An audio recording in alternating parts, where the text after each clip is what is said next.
Então, os juros é bom para quem investe na renda fixa, mas é ruim para as empresas. Ele só vai ser bom para quem investe. Para ter acesso ao podcast completo, acesse o link na descrição. Deixa o like e se inscreve. Fiquem com o vídeo. Na renda fixa, se a inflação também não disparar muito. Senão ela fecha esse gapzinho aí. Tá. Para as empresas é mortal. O ideal é que você tenha um juro que seja o suficiente... Um 7. Então, o suficiente para atrair dinheiro... Tá. Que teria que ser um pouco melhor que os Estados Unidos. Controlar a inflação e não destruir a economia. Tá. Essa é a dinâmica da coisa. Seria o número de 1 milhão. Porque esse juro, outra coisa. Cara, você vai comprar um carro, um apartamento com esse juro, você paga 3. Tá no final do prazo lá, né? Cara, você vai pagar 3. Sim, entendeu? Sim. Então, o número mágico é o número do meio.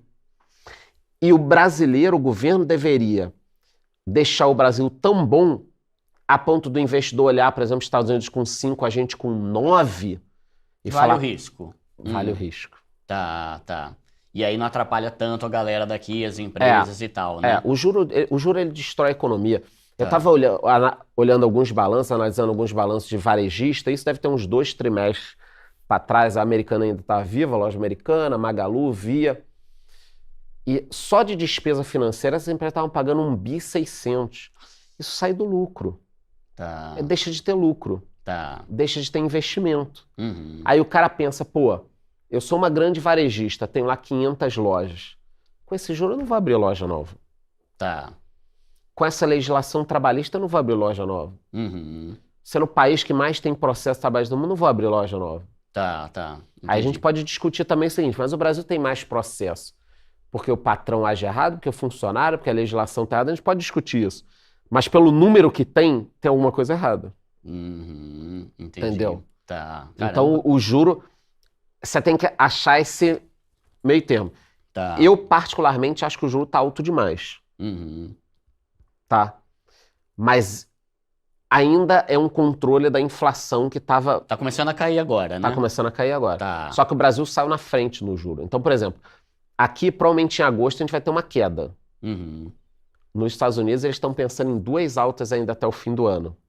Então a gente já tá na queda, eles ainda estão na alta. Tá, entendi. Entendeu? Caramba, tá. E aí, depois eu quero voltar nisso, mas 2 perguntas mais polêmicas. Galera, você tá vendo que a gente tá tentando aprender sobre economia da forma mais simples possível, tá? Que o que mais tem aí é gente que fala os bagulhos que você sai mais burro que antes, né? Então, pelo amor de Deus, tô tentando, que eu tô aprendendo também aqui, tá, galera? Então, tentando simplificar ao máximo aqui pra gente tentar entender esse negócio de juro, e tudo isso aí tem a ver com o nosso investimento, é o dinheiro e tal, né?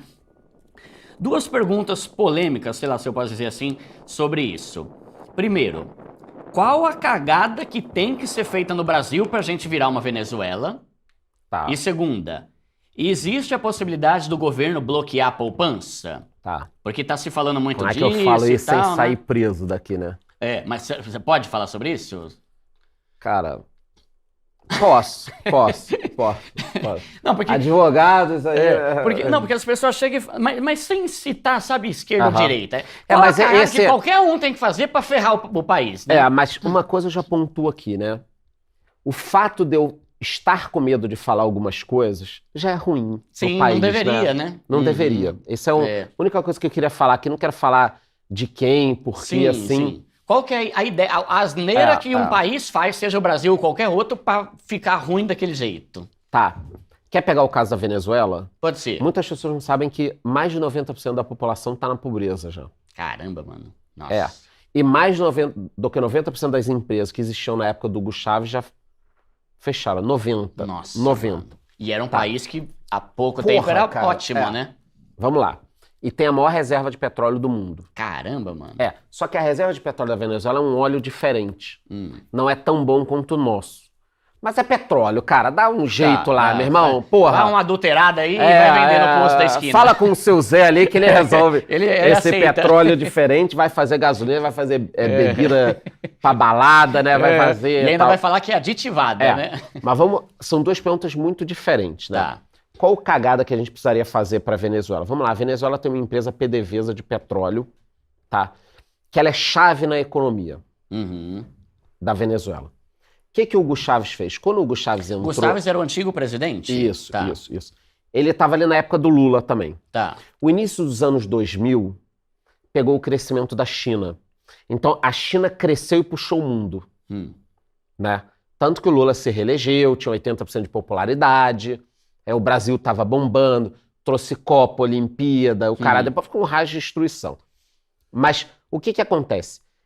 O preço do petróleo subiu com o crescimento da China, Venezuela e Brasil começaram a crescer. O que o cara da Venezuela fez, Hugo Chávez? Ele pegou o dinheiro que estava ganhando de petróleo e meio que distribuiu benesses, aumentando o custo do país. Então, programa de casa popular, programa de distribuição de renda tipo Bolsa Família, tal, que assim, nenhum de nós vai ser contra ajudar a população. Só que os caras querem criar coisas que são impossíveis de serem mantidas. Então, no momento que o petróleo estava caro, ele pegou esse dinheiro e meio que comprou voto, né? Você cria uma porrada de programa, isso levou um custo absurdo para o governo. Além dele levar um custo absurdo, ele não contou com a possibilidade do petróleo cair. Então é como se fosse o seguinte, vamos imaginar que você ganha 5 mil por mês. Cuida, o exemplo que eu vou dar vai dar para entender perfeitamente Venezuela. Você ganha 5 mil por mês, certo? Vendendo brigadeiro. Aí no mês seguinte, começa a bombar a venda de brigadeiro, você passa a ganhar 100 mil por mês. E aí você passa a ter uma despesa de 100 mil. Você compra um carrão, uma casona e tal, como se você fosse ganhar a vida inteira 100 mil. Pro resto da vida vai ser... E não um momento em que teu brigadeiro fez sucesso no bairro, você vai ficar só ali no bairro, e daqui a pouco vai cair. Volta a ser 5. Volta a ser 5. Então, o Hugo Chávez, ele, além de deixar os preços do governo tudo baixo, energia, gasolina, tudo muito baixo, hoje a gasolina ainda é ridículo, o preço na Venezuela, além dele fazer isso, ele criou gastos que quando o petróleo caiu, a Venezuela quebrou na hora. Então foi dar um passo maior que a perna, pode falar assim? Muito maior, com outro detalhe, né? Ele tomou o empresário como inimigo. Alguns governos já tentaram fazer isso aqui no Brasil. Cara, quando você toma um empresário como inimigo, qual o primeiro fenômeno que acontece? Você acha que os empresários vão abrir mais ou menos negócio? Vão sair fora. Fechar Falir, negócio e tal. Então, 90% das empresas da Venezuela, mais agora um pouco, que a última vez que eu olhei tinham sido mais de 90%. Então agora são, deve ser, quase sei lá, tudo. Quase tudo. As empresas fecharam por quê?